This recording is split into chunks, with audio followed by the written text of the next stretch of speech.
If you're looking for a sleek speaker that can fit by your TV or your PC, look no further than the Panasonic SoundSlayer.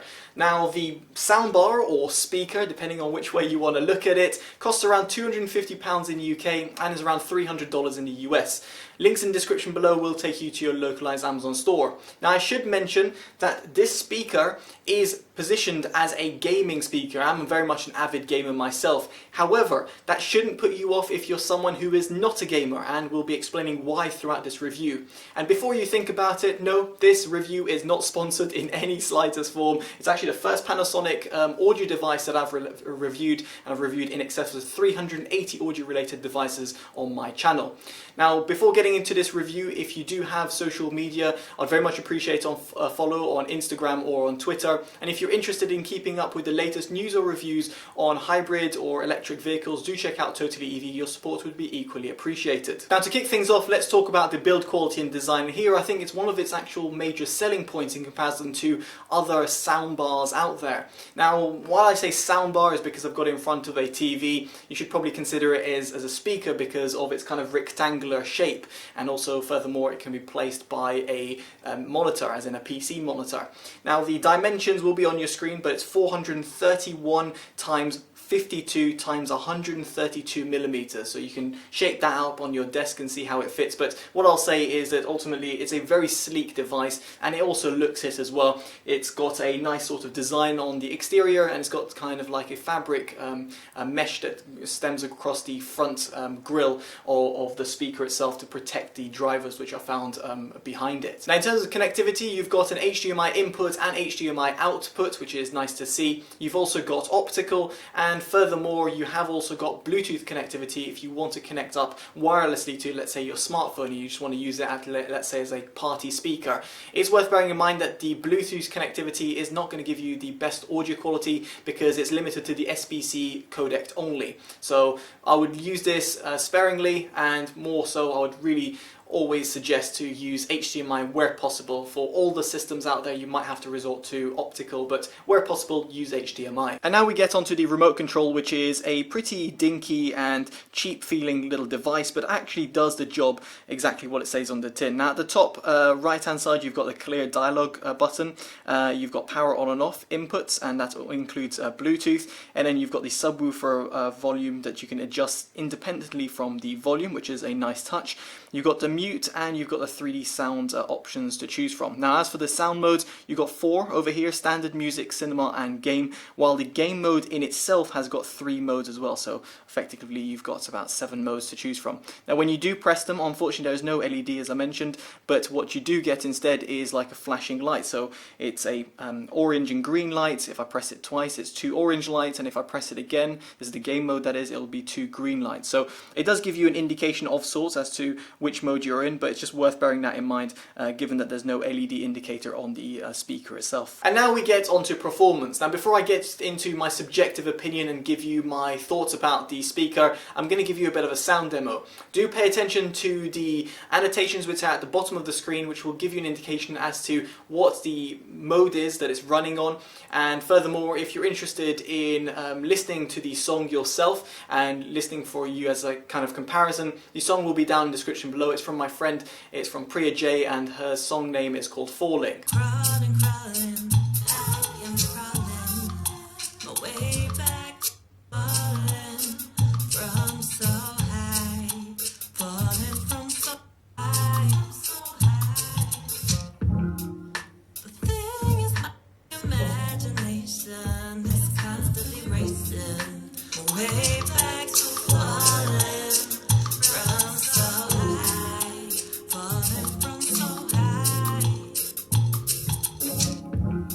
Now, with the sound demo out of the way, let me just quickly outline the specs in terms of the audio prowess that it has. It's got 2 25-watt front-mounted speakers and a 30-watt subwoofer, which totals to around 80 watts RMS total output, at least according to Panasonic. It's running on a 2.1 channel, so also worth bearing in mind, given its size, it's almost no surprise. Now, it does support Dolby Atmos and DTS:X, and we're going to get onto Dolby Atmos in just a bit with a little demo from Transformers. But now, let's get on to my subjective opinion about the audio quality of the speaker speaker itself. And here is where I was actually pleasantly surprised, to say the least. Now, while the speaker doesn't have a dedicated subwoofer unit, which at this price point you might expect given some of its competitors off it, so for example the JBL 2.1 soundbar, what I do find is that despite it not having a dedicated external subwoofer unit, it still does deliver some low-end grunt. Now don't get me wrong, the sub bass doesn't really feel that pronounced, and when we get onto the Transformers demo, what you'll find is that despite the explosions on screen, you don't really feel that, and you definitely can't feel it when you're in the room. Whereas a dedicated subwoofer unit, no matter how inexpensive it might be, will deliver those low-end rumbles. Nevertheless, the mid-bass on here is actually really good. So listening back to previous track, for example, you can hear the bass hits coming through, and if you're going to watch any sort of content, be it on YouTube in terms of music, or let's say terrestrial TV, or let's say you're watching movies, what you'll find is that mid-bass does come out pretty well. Now you can adjust the subwoofer unit and adjust it in terms of the levels that you wish. You can add a little bit more, but when you do add a bit more, the mid-bass becomes a little bit overbloated and leaks into the lower mid-range, and therefore takes away from the overall kind of experience that you would get from the speaker. Speaking of which, the mid-range is actually what really caught me by surprise. Now, if you're going to be listening to the news only and you just want to listen to a lot of dialogue, then I'll highly suggest you to use the clear dialogue button. It does exactly what it says on the tin, and it really brings out the mid-range to the foreground.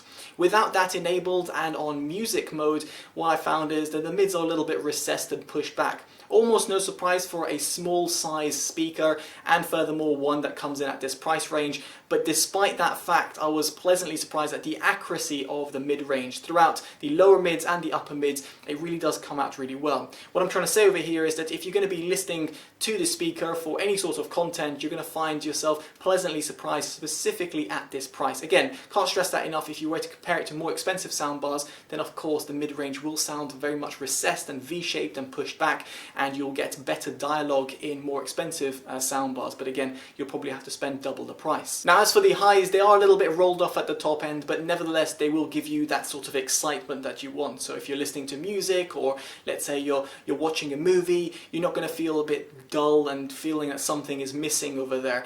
Yes, it could be better, and I think the addition of extra drivers throughout the speaker itself would have aided this element, but nevertheless I think the speaker for its price is actually very good. And now we move on to Soundstage. Now there are some comments I should make about the Soundstage when it comes to music listening, and in this respect I think that the instrument separation is done really well. Despite its small form factor, you'd actually think that the speaker is far wider and bigger, and there's more drivers comprised in it. Well, there isn't, and it does kind of blow your mind in terms of the instrument separation you're getting from a small sized speaker. In comparison to fully fledged soundbars, this does a better job, even in comparison to more expensive alternatives out there. So what Panasonic have been able to achieve in this small form factor is really should be commended, to say the least. I think it competes with, as I said, fully fledged soundbars.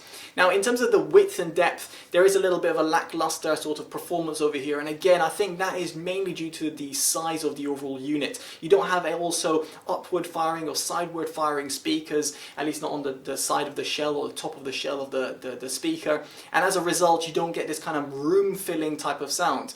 Now you do have that 3D surround mode that you can enable on the remote, and that will give you a little bit more of a filling type of sound, but at a sacrifice of a little bit of a more dipped in terms of mid-range, and a little bit of highs kind of being a little bit pushed back a tad more than they should be. Nevertheless, I think most people will actually prefer to use the speaker on its surround mode setting. I actually preferred it myself as a bit of an audiophile. While it was sacrificing a little bit of the mid-range, I did feel that on the whole it just gave a little bit more of an involved feeling.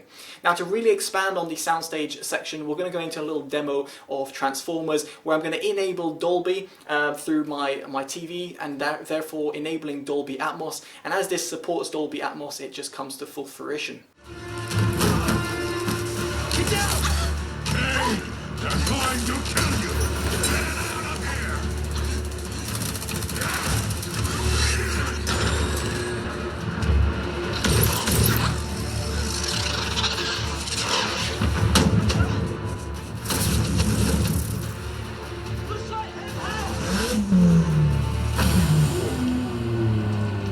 So So hopefully my microphones were able to pick it up there in terms of the effect that you got. Bearing in mind that the two samples, nothing was changed in terms of the overall volume. My microphone was positioned the same. Nothing had changed other than the codec, essentially, the metadata being changed between the Dolby Atmos and the PCM input. And you can see there's a massive difference here. Now at its price range, it's actually one of the least expensive Dolby Atmos or DTSX soundbars or speakers out there on the market, which is pretty impressive to say the least, because if you're going to be watching movies that support it, and such as like Transformers, then you're going to really benefit from that enhanced audio experience just due to the metadata being just far superior with that Dolby Atmos data there. Now, it's worth bearing in mind that when you do compare it to more expensive soundbars, ones that have those upward and sideward firing speakers, this soundbar cannot compete in the slightest, purely because audio is not bouncing around your room in the same effect. Now Dolby Atmos is using a certain metadata, and then the speaker has to decode it and therefore be able to play it back. But ultimately, if its drivers are only limited to 2 drivers or 2.1 drivers, what you'll find is that you're not getting that full amount of, well, head moving kind of effect where you'd get with a proper Dolby Atmos soundbar or an actual proper 5 or 7.2.2 whatever system that is, which is built into your wall and things. Now those systems are far more expensive and they're much less convenient than this small size speaker. Ultimately, what I'm trying to say over here is that yes, it does support Dolby Atmos and DTSX, and they work flawlessly, and it's a great addition, specifically at this price range. However, it's not going to compete with more top tier soundbars or hi-fi systems which support those codecs, because ultimately that sort of metadata that you're going to get is just not going to be, it's going to be hindered by the sheer amount of drivers that you've got in this speaker. And finally, I should also touch upon gaming. Now, I am quite a gamer myself, and I really do love gaming, and in this respect I will say that yes, the speaker, soundbar, or whatever you want to call it, is a fantastic option and alternative for people looking to have a all-in-one solution that can be connected over HDMI and therefore enable also a 4K pass-through. So for example, if you're using a later generation console, or let's say a PC and you've got a 4K monitor as well, you can utilize this speaker in order for you to get the most out of like the gaming experience. Specifically, if you're really close up to it, you're going to really feel that sound. Now the game modes themselves, I'm not too much of a fan of, but the FPS mode, I would say that using it in a game like Counter-Strike, where positional cues are very important and the mid-range isn't important, here the positional cues become just a little bit better, and the sounds of the explosions, or shall I say the gunfire, let's say from an AK-47, became just a lot better and a lot more precise. On the whole, still, as someone who's a bit of an audio enthusiast, I will say that I actually preferred using it for gaming with the music mode. Of course, your mileage may vary, and Panasonic have integrated those built-in EQs for you to play around with, so ultimately it's for you to choose. But all I will say is, for gaming, I was actually impressed, and given the instrument separation that you got, as I mentioned in the music quality section in terms of the Soundstage, here the instrument separation is very important when it comes to positional cues in games. And again, it's not going to replicate headphones, and it's not going to replicate a bigger sound system or let's say dedicated 5.1 surround system, but it does a fantastic job for the small little thing that it is. Now this all really leads me on to my verdict. What do I make about the SoundSlayer, or whatever you want to call it? Now the speaker is actually absolutely incredible. Now, while it doesn't have a subwoofer, and there are alternatives out there, such as I said from before, like the JBL 2.1 soundbar, which do offer that subwoofer unit, it's no denying that this small little speaker supports Dolby Atmos and DTSX, and that might be a killer feature for those people who want to use those features.